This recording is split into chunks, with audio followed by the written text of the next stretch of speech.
Ba cà vì thay mấy ní ở cán ban thôi cà vì bà hà lơ cà diện than tuột bỏ xì chỉ trang cái lại hơi ban nộp lại những họ trong ban thông thôn thì những họ tầm lệ có bài dự xa từ rồi những họ tầm lệ có bài nơi lệ an tiết á bà sai tập cường tung sai tập môi cường trong nhiên ca khôi khát khăn từ nông tập đại si ni cứ chỉ ca về lục đỏ khăn khla đại vừa si khôi khát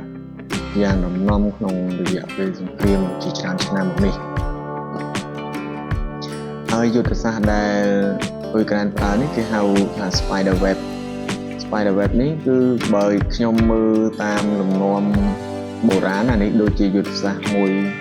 sân kiềm ở trongสมัยโบราณหรือក្នុងរឿងត្រយក្នុងរឿងត្រយហ្នឹងគឺនគរក្រិចហើយនឹងត្រយហ្នឹងមានសង្គ្រាមនឹងគ្នាដោយក្រិចមិនអាចវាចូលត្រយបានដោយសារនគរត្រយហ្នឹងគឺមានកំផែងការពាររឹងមាំហើយមានទ្វារមានទ័ពព្រួញនៅខាងលើរបងកំផែងហ្នឹងគឺទ័ពក្រិចវាយមិនក៏វាយមិនចូលដែរទោះបីយកទ័ពខ្លាំងមិនក៏វាយមិនចូលរហូតដល់ធ្វើសង្គ្រាមនៅក្នុងប្រវត្តិសាស្ត្រខ្ញុំមើលទៅគឺ10ឆ្នាំវាយចូលដែរអញ្ចឹងក៏មានល្បិចមួយគឺធ្វើត្រាចនហោសហ្នឹងគឺជាសាច់ឈើអញ្ចឹងជនជាតិក្រិចហ្នឹងបានធ្វើឲ្យមានទាហានងាប់ហើយមានសេះឈើមួយនៅមុខឡងទ្វារផ្លូវចូលនគរត្រយហ្នឹងពេលដែលស្ដេចនគរត្រយឃើញមានទ័ពស្លាប់ហើយមានសេះឈើមួយអញ្ចឹងគាត់ស្ដេចនគរត្រយហ្នឹងគាត់ថានេះទេពតាទានឲ្យយើងទទួលបានជាចំណេះហើយសត្រូវដកថយអស់ហើយយើងបានរូបព្រះអាទិទេពឲ្យយើងជារង្វាន់តែកូនរបស់ស្ដេចថាអត់ទេអានឹងនាំចង្រៃដុតវាចោលហើយដុតចោលប៉ុន្តែ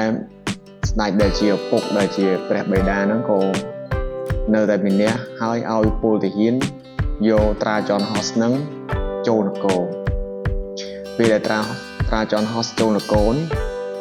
គឺបង្កប់នៅក្នុងត្រាចនហោសហ្នឹងគឺបង្កប់ដោយទាហាននៅក្នុងហ្នឹងពេលយប់ឡើងទាហានចេញពីក្នុងសេះហ្នឹងមកគឺឲ្យសញ្ញាទ័ពនៅខាងក្រៅហើយលួចបើកទ្វារកំពែងនៅពេលនោះហើយដែលនគរត្រយត្រូវបានបំផ្លាញត្រូវបានកាន់កាប់ដោយក្រិចបាទនេះគឺជារឿងនិទានបុរាណមួយជាប្រវត្តិសាស្ត្រមួយហើយដូចអ៊ុយក្រែនដែលវាយលុករុស្ស៊ីនេះគឺចង់បាញ់ចូលក្នុងទឹកដីដ៏ជ្រៅរបស់រុស្ស៊ីគឺមានតែប្រើបន្លំដូចជាត្រាចនហោសរហូតដល់មាននៅក្នុងបណ្ដាញសង្គម Facebook ឬក៏ Instagram អីចឹងគេប្រើរូបសេះហើយក្បាលឡានកុងតឺន័រអាហ្នឹងគឺគេចង់និយាយថាអ៊ុយក្រែនប្រើស្ទាយត្រាចនហោសប៉ុន្តែត្រាចនហោសរបស់អ៊ុយក្រែននៅពេលនេះសេះហើយក្បាលឡានហ្នឹងហើយបែបបងប្អូនអត់យល់ប្រយ័ត្នអត់យល់ឃើញត្រាចនហោសនេះគឺជាយុទ្ធសាស្ត្រសង្គ្រាមពីសម័យបុរាណឆ្លងចាំងមកបច្ចុប្បន្នបាទអរគុណនេះគឺសូមចែកម្លែកនៅរឿងបុរាណហើយទាក់ទងនឹងយុទ្ធសាស្ត្រសង្គ្រាមមួយ